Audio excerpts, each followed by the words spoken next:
Good evening. Welcome to Conversations with White People. I'm Ian Bailey Harris, and in the background, that's The Roots. Pound for pound, the greatest hip-hop band in the world. I love them, right? Black Thought, Cody Chestnut, they're just wonderful. So right now, today, what we're going to be talking about is the H&M incident, right? Which one? I mean, there's been so many.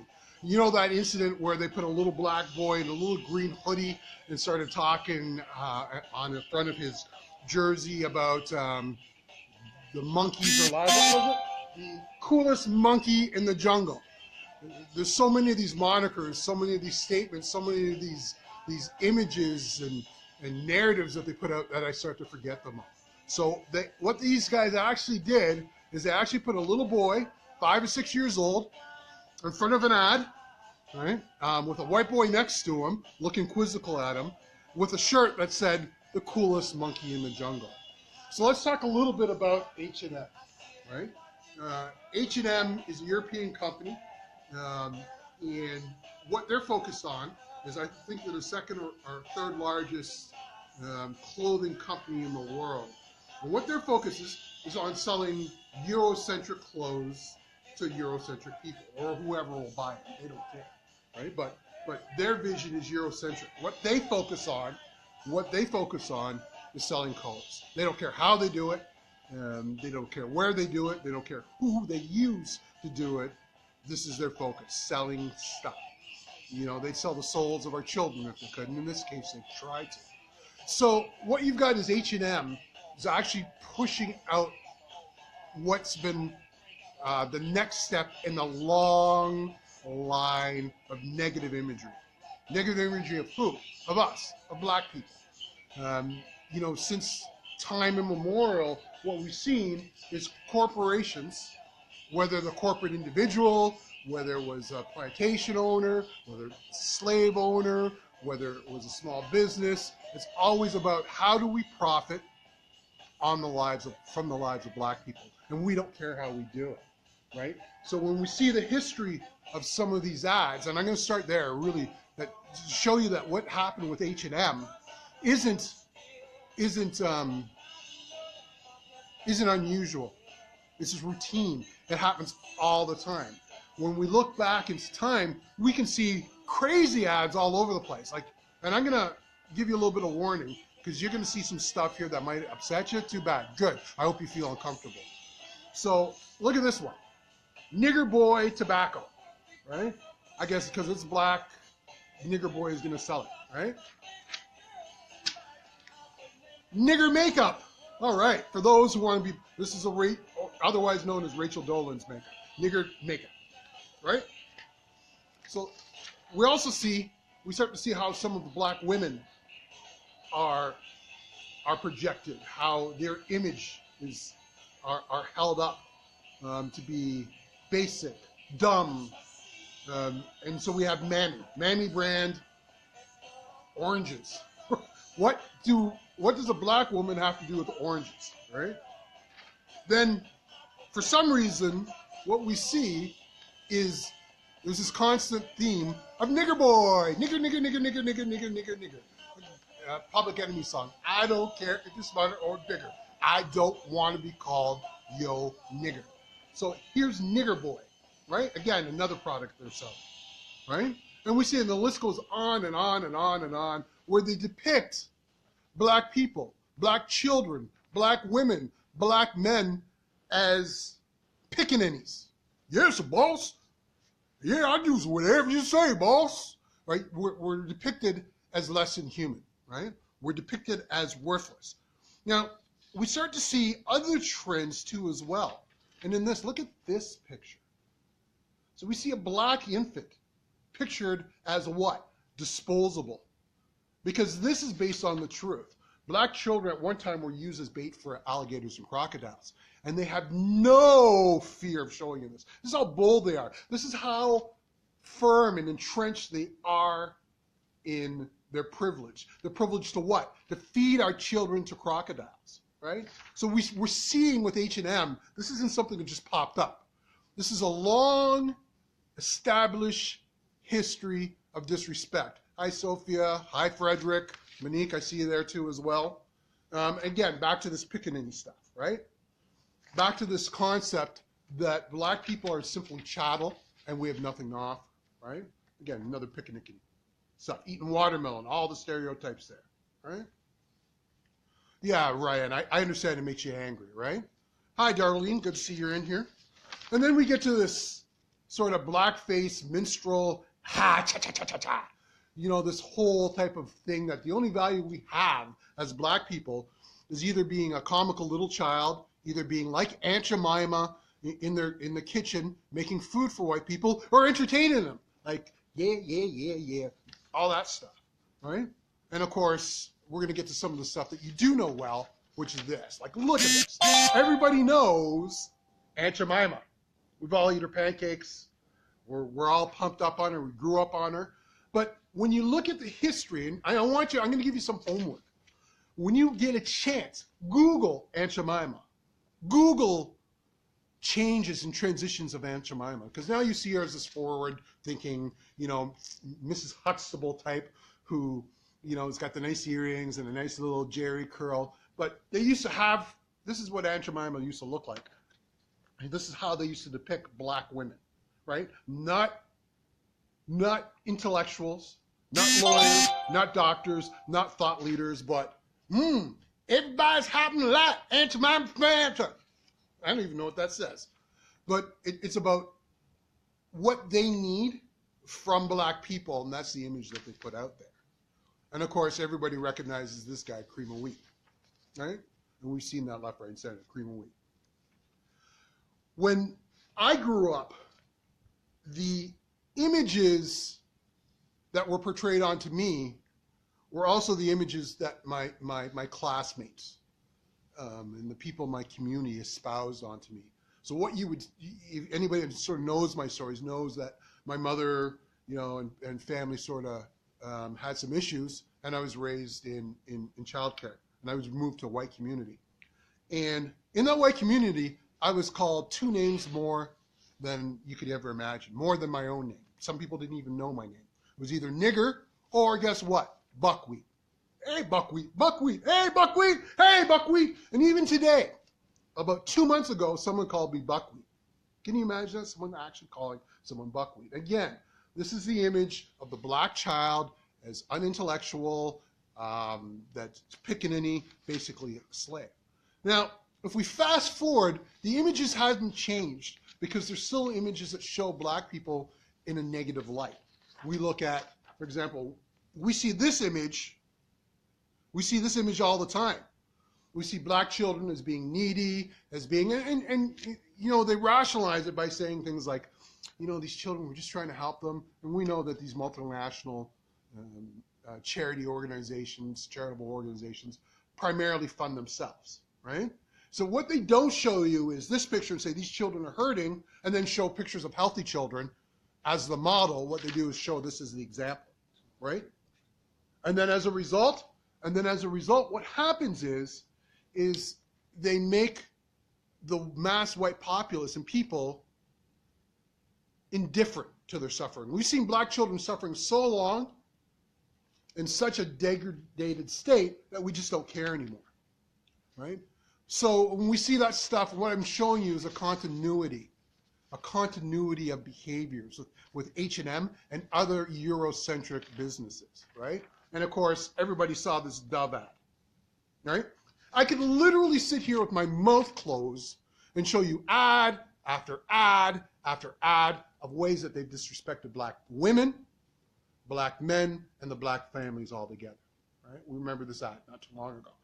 Remember? You almost forgot. Until I just showed you this, you forgot, didn't you?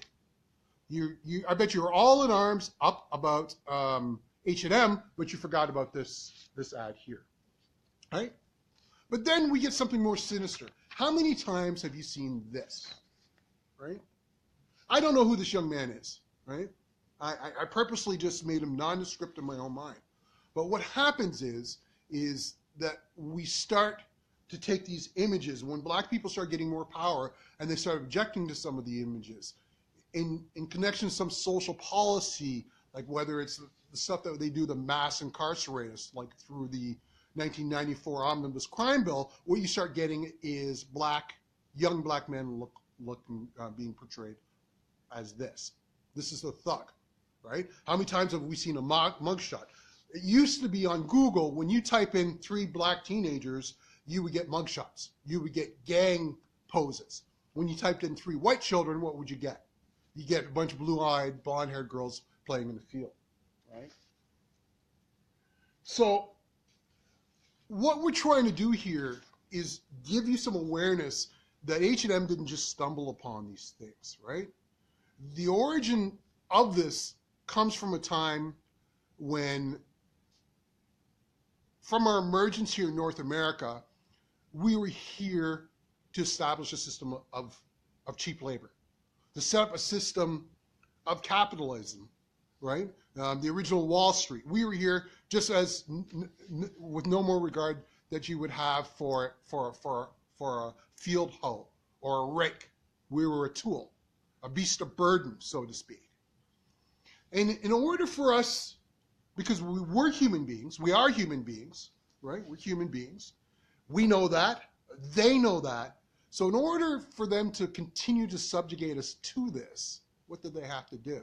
They had to start convincing themselves that we were less than human, right? They had to start to continue this system of sending out messages so that the white populace would accept the treatment that they were thrusting upon us, right? That was probably the first step. The second step was they had to convince us. They had to teach us, generation after generation, that we had no value, so that they didn't have to police us in the same way. We would police ourselves. We would limit ourselves. So they set up the system of self-destruction. They, part of all of this is to make black people deserving of whatever we get, whether it's in our own minds or whether it's in the lives of black people, right? And that's been the continuity of message up until we're going on till today, right? Now, it's interesting that we see some community leaders that understood this. When we look at the Clarks, the Kenneth and Mamie Clark were psychologists that got their doctorate from Columbia University and did their master's at Howard. And they'd long done field research on the self-esteem of black people, primarily black children, primarily children that were in segregated schools. And at that point in time, children were bombarded, not so much from TV, because a lot of black people, a lot of white people at that time, didn't have TVs, right? What we saw is this system of indoctrination into this concept, this paradigm, that black people have very little value. And so what Doctors Clark, Kenneth, and Mamie did is they actually gave dolls, and you've heard about this famous case, Brown versus the Board of Education, Thurgood Marshall, but the brilliance behind it was these black psychologists, Kenneth and Mamie Clark. And what they did is they gave children dolls, and they asked them questions of value for each doll. Which is the good doll, which is the bad doll? Which doll do you like? Which is the smart doll, which is the dumb doll? And unequivocally across the board, the black children responded negatively towards dolls that look like themselves. That's right. When they looked at the black dolls, they said, that's the bad doll. And when they looked at the white doll, what did they say? That's the good doll. So what they recognized is that the images and the social messages that they've been taught affected their self-esteem, how they viewed themselves. And in 1954, the Supreme Court of the United States actually said, based on the work that we've seen from Doctors Clark, that separate but equal is unconstitutional, right? So we know that this is centered in science. There's empirical data, there's field study, there's peer-reviewed study. We know that the messages that we send to the black community affects how we feel about ourselves. This is honest stuff. Do we have any questions so far?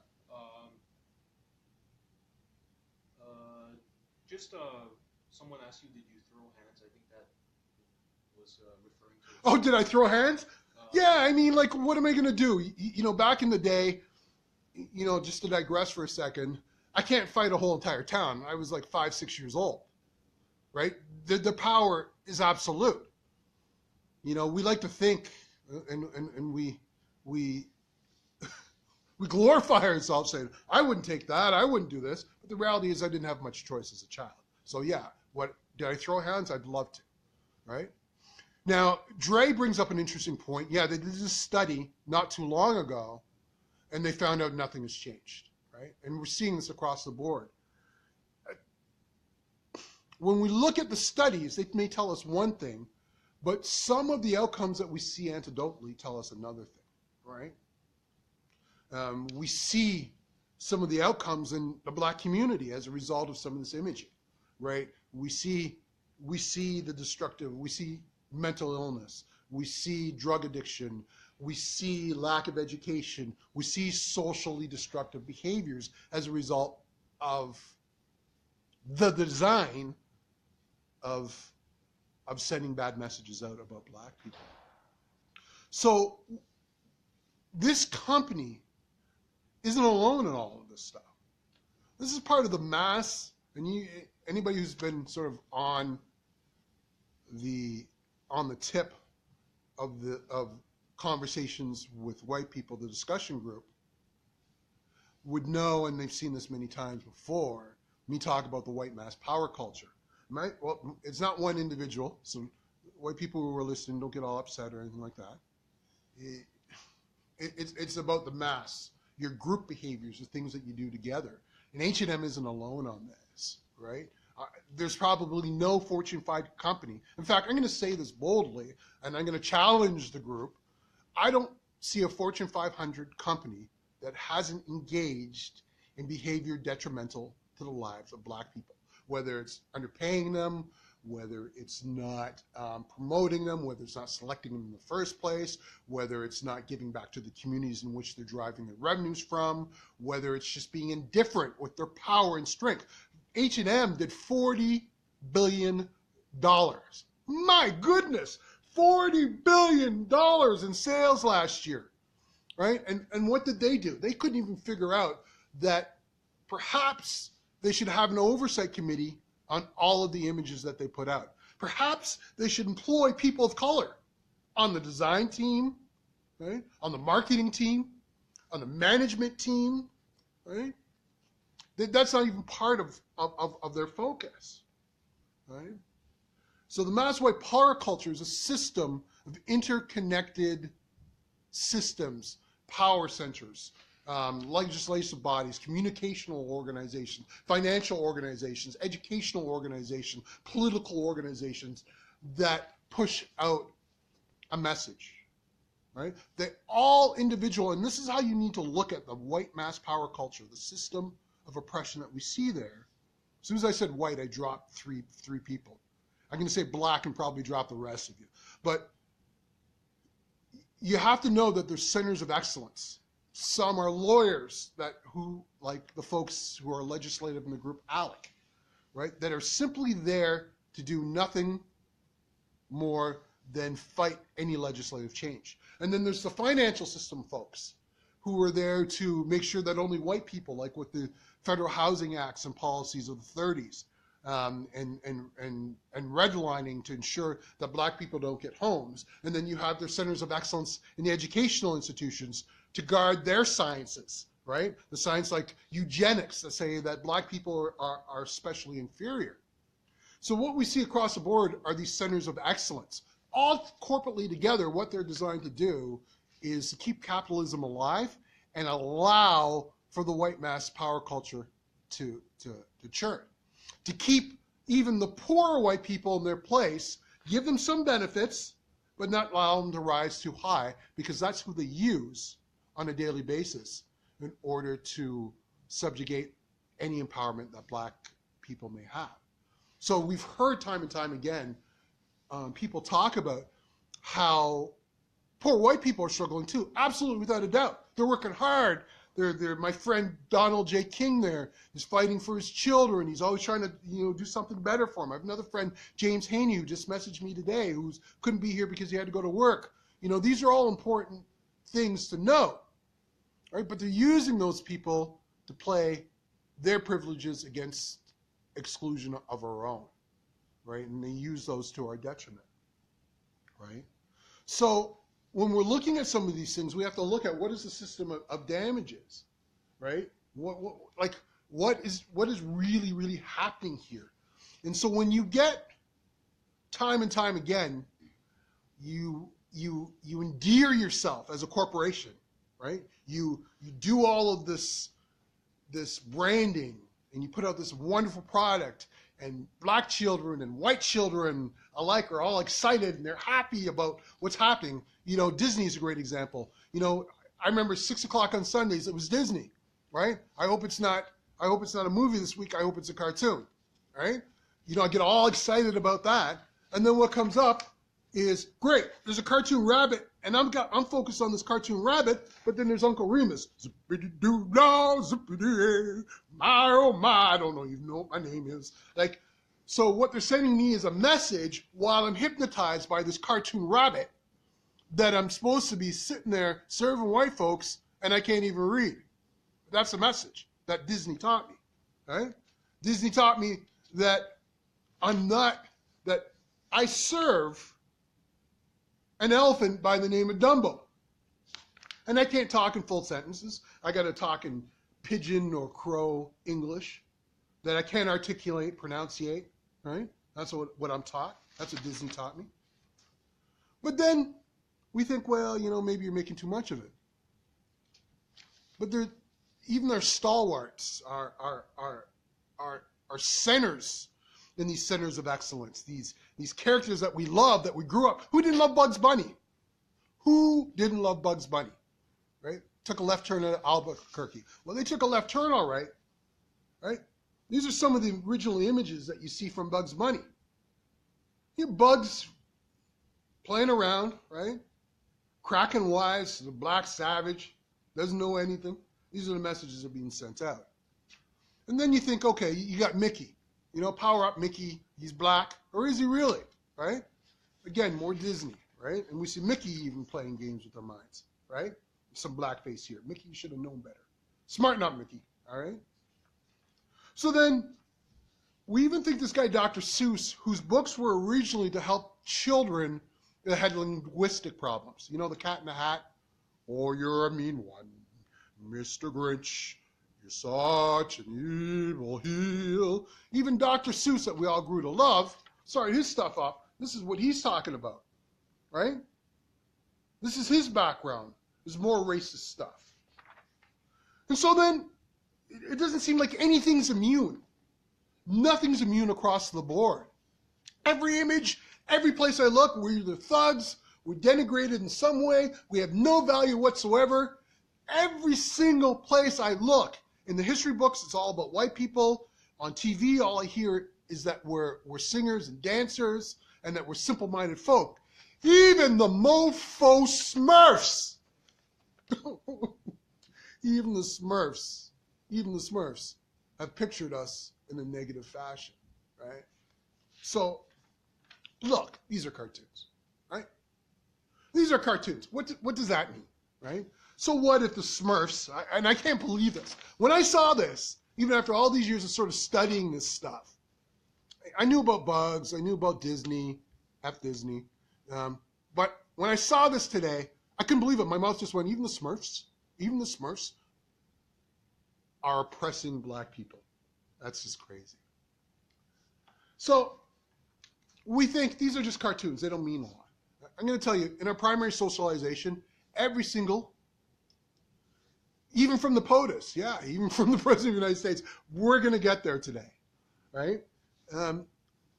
But these messages that we just think are in cartoons, we soft pedal and say they're cartoons. They really don't matter, right?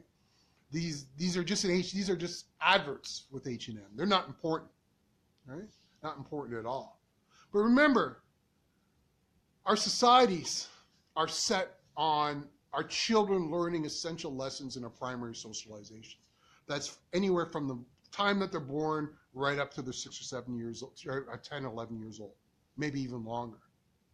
So these images that we're seeding very strategically, not we, that they're seeding in our TV and our education are causing problems for us, right? When you think about the problems, these aren't problems just for us. They also see images. You didn't realize the Disney shit. Yeah, you have to know, right? Like, reach out, Teresa, and learn about this stuff. But it's not just us they affect. It's also, remember, they're not just here to bamboozle the black community. They're also here to confuse the white community as well, so that they take action, right? They're also indoctrinating the white community so that a kid that's going to look for Skittles and a can of pop is a good boy, lives with his mom, follows her instructions, goes to school, and has have a bright future in front of him, is all of a sudden a thug in your mind, and you must fear for your life, right? So I can show a direct relationship between these images that are seated in the minds of black people and white people and the death of Trayvon Martin, right? I want you to look at this for a second. This young man should still be alive. But if it wasn't for, I'm not going to say his name, the negative impressions that stuff like Disney, stuff like TV put in the minds of white people as well, this man would be walking around. This young man, with this gleaming, shining prince would still be with us today, right? He's not the only one, right? What were the police thinking when they rolled up and saw a 12-year-old boy playing with a toy gun, right? Their minds were preloaded that these are simple folk. They're thugs. They have no value. They're beasts of burdens. So Tamir, 12-year-old boy playing with guns, like so many white kids have before, gets blasted off this planet simply because of the imagery that they've put out there about our children, right? And then what it is, it's a self-generating circle, because when you put images like that where you have no self-worth, right, to black people, then what starts happening is black people start believing we have no value. And they start espousing that, and we become tools of the system of oppression. So you end up with guys like this. Wheezy, I'm sorry, you started off, strong, but look, he's not an example of black empowerment. Yeah, sure, he's rich. So what? They allowed him to do that, and they fed his mind full of images, so that he has so much self-loathing that he has to do stuff to his skin, say zapped on syrup and codeine and all that stuff, and send messages out, there's no racism, right? Right? It becomes, as Dre said, a self-fulfilling prophecy, right? And so what we're trying to do here is we're trying to show some of the truth, some of the wisdom that these folks are using in order for their systems of power. They consider this wisdom. They consider this strength, right? So the damages. So one of the things that I don't want to really get into is that the same imagery that worked on Lil Wayne, that worked on the guy that shot Trayvon, and I can say his name, because if I see him, he's dust, right? That's a promise I make, right? But it probably won't happen. It's the same type of imagery that the same type of bamboozled mind warp that they did on his mother. I'm not going to mention her name because the sister's got enough problems. She's raising a young child in one of the most racist environments in the world, which is someplace in Sweden. The mother of the child that had that hoodie on that said the coolest monkey in the jungle. What else did you want to say? You've got one of the largest organizations in the world, one of the most powerful organizations in the world, and the massive press on her back talking, and black people in her own community talking about how she did a horrible job. She probably didn't even see, photo shoots are day long. Who knows what happened in there? Is she watching every single thing? Probably, maybe, I don't know. But I'm not going to put this on her because there's too much pressure on her, right? And what I would have liked to see, is someone in that company take some leadership and say, you know what, let's find you some independent counsel. Let's find you some independent, some resources so that your family can be right about this. But in typical fashion, right, they worked on self-interest. So H&M, Sony, Microsoft, name some more companies for me, right? We have to keep in mind all of these companies' self-interests. None of them, and please help me here. I don't know one multinational global company that is controlled and operated by black people. So their interest is always about self. And as there are a bunch of companies that work and organizations that work together in concert, their concern is about furthering their own power and profits. And when a group of them do it together, and they're all the continuous, homogenous whole, then I start talking about the white mass power culture. But here's what H&M's response was, and I'm gonna try to read this without my progressive. We sincerely apologize for offending people. So they apologize for offending people. Not, we apologize for doing something we shouldn't have done. It was wrong, plain and simple. But they apologize for offending people because what is their business? It's about selling stuff to people. And if they're offended, they won't buy stuff from you, maybe. Then they continue on to say, we sincerely apologize for offending people with this image of a printed hooded top. So they're afraid to even mention the words that they've plastered with this black child's image all over the place. H&M said in a statement, the image has been removed from all online channels and the product will not be for sale in the United States.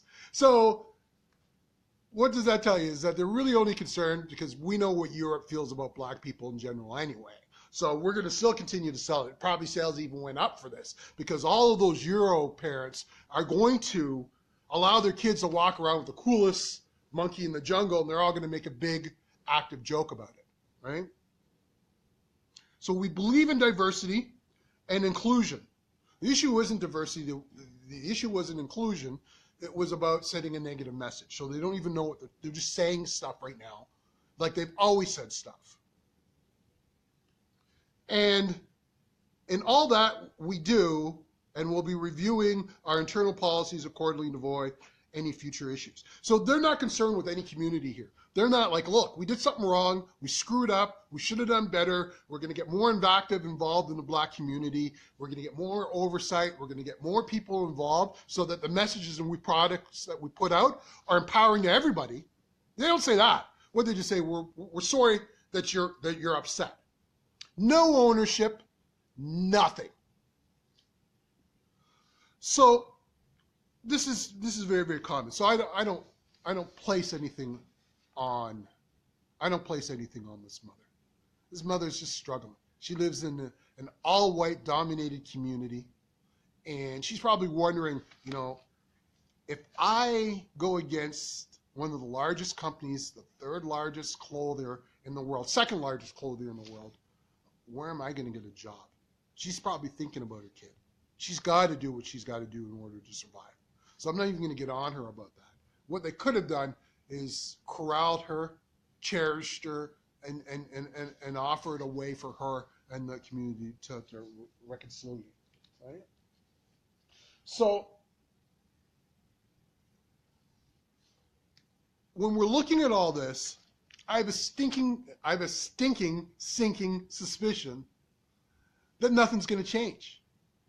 You know, the Dove commercial didn't change anything. H&M had already had some issues with sweatshops in Cambodia.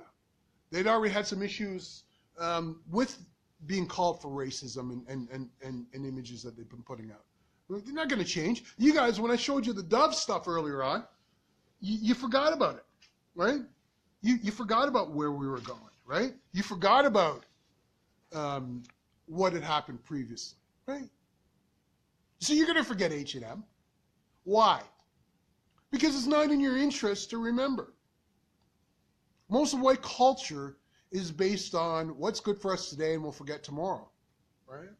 And so they actually will reward H&M. Really. H&M is going to be rewarded for putting in negative images of black children with ridiculous, reprehensible, disgusting slogans. They might as well just put, "I'm a nigger" on the front of the kid's jersey and send them out. And there's a good idea. And I guarantee you, they would sell a couple million units of that product. They could put a shirt out there that says, "I am a nigger," and they would sell millions and millions of that product.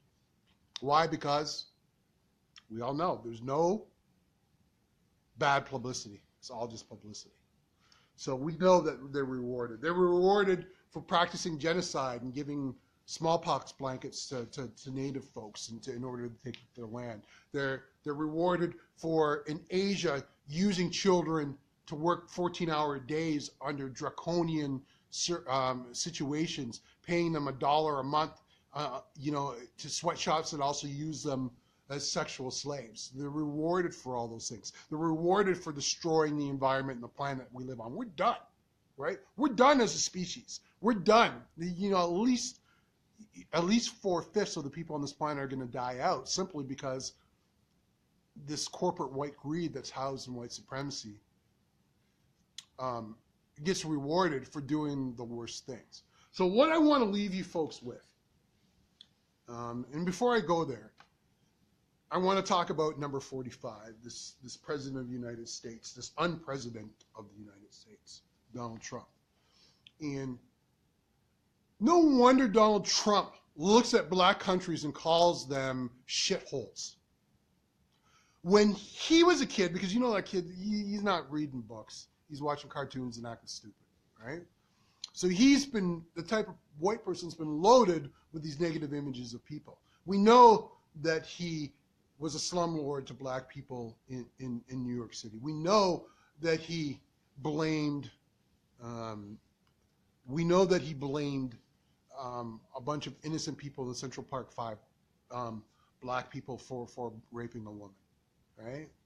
So what do you think is going to happen when this guy's now been given almost absolute power?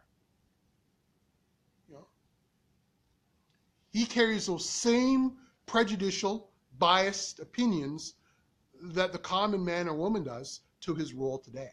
So he can look at a country like Haiti or Africa. How do you look at Africa and say the mother of all creation is a shithole country? You're basically saying that I'm a piece of shit. All life came from Africa. So how do you turn around and say to a country, it's a shithole, right? He's not talking about the country. He's not talking about the land. People are countries. Countries are people. They're not, like Crocodile Dundee said about countries are just imaginary lines. No, they're not. What they are is a group of people living someplace. And he was very, very clear. He was sending a message to the rednecks down south that voted for him, and he was sending a message to the entire community, right? That black people are pieces of shit. So when we look at all this stuff, we know that there's a history behind it. And Teresa writes here, she asks a question, do you think it's possible the marketing people at H&M are so young as to not realize what they were doing in that sweatshirt? That's a very good question. So one of the things that you have to understand from these multinationals, when they hire marketing people that have great credentials. And this is one of the things that the white mass power culture does.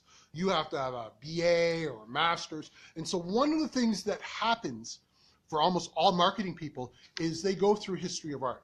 They go through history of modern advertising. All this stuff that we're talking about here, all this stuff is taught. And it's been taught for the last 15 years in most marketing courses at major universities, right? They know, and they have bankable marketing brands and products. So they have a very clear understanding of the history before it. Secondly, why are you only hiring young people that don't have an understanding of the full history? Why are you not looking at elders in their community to also provide wisdom? Why? Because profits are king. So that's an answer to your question. So I want to leave you with this today, right? I want to go out on a high note. You notice I didn't show that picture of the kids with AAM. I'm not even going to give it damage. I want to set the narrative. And anybody who's seen me talk in the group or write in the group, I always say, you do not set the narrative. Well, I'm setting a narrative right now. Here's a narrative I'm going to set. Instead of that H&M, this is what I want to see, right? I am a king, right? I am a king. So anybody that objects to the image of, of the future school shooter, so be it. You've had 500 years head start. Right now, this is what I want to focus on. I am a king. This is the images that we should be sending to our black children. Okay? We want to send images like this, right? My friend Melinda has this wonderful, beautiful, bright, shining black boy, and this is how I view him, right? Amazing black boy. This is what we want to see. This is the images that we want to send to our children, right? This is what we want them to feel loved and admired and taken care of, and that they're intellectuals and they can do whatever they want to do in their lives, right? Those are the things that I want to see, right? And for my sisters out there, I want to, yeah, I've got this thing with Angela Bassett, and this is what I mean. You know what I mean? Stay natural, love it. These are the messages that we want to see across the board, right? So, you know, sometimes I'm accused of being too negative. Well, no, I'm just truthful, and that's where we're at, right? So I'm going to finally leave you with this. The 15th, there's two holidays coming up, right? One is Martin Luther King Day on January 15th, and the other is Black Panther Day on February 15th. So this is how we need to look at ourselves as active superheroes. This is how white people, when you're thinking of me, when you're thinking of, you know, all the black people out there, I want you to think as either amazing black boys or as Black Panther. Why? Because we're majestic, we're strong. He's one of the smartest guys in the Marvel universe. And if not, we'll kick your ass, right? Both metaphorically, intellectually, and other ways too. So look, my name's Ian Bailey Harris. I'm here. Maybe I'll answer a couple questions if you have any. You know, how do we move forward? Moving forward is by education and accountability, right? My white friends out there, I want you to start to becoming accountable for some of the things that you're doing, right? For your indifference, right? If you're not active, then be accountable. I haven't been active, right? Go on Facebook. It takes a couple minutes. You write a message. Tell, you know, H&M that they should be doing a better job, right? Tell some black boy it's on, you know, on a channel someplace that he's the new Black Panther. Tell him that he is a king, right? Tell him that he is a king, right? That's what we want to see. I am a king, right? You want to tell him that, right? So that we don't end up with Tamir Rices, right? We don't end up with Tamir Rices, right? I want you to focus on that. Be accountable for the things that you do or don't do, right? This is Conversations with White People. I'm Ian Bailey Harris. Peace.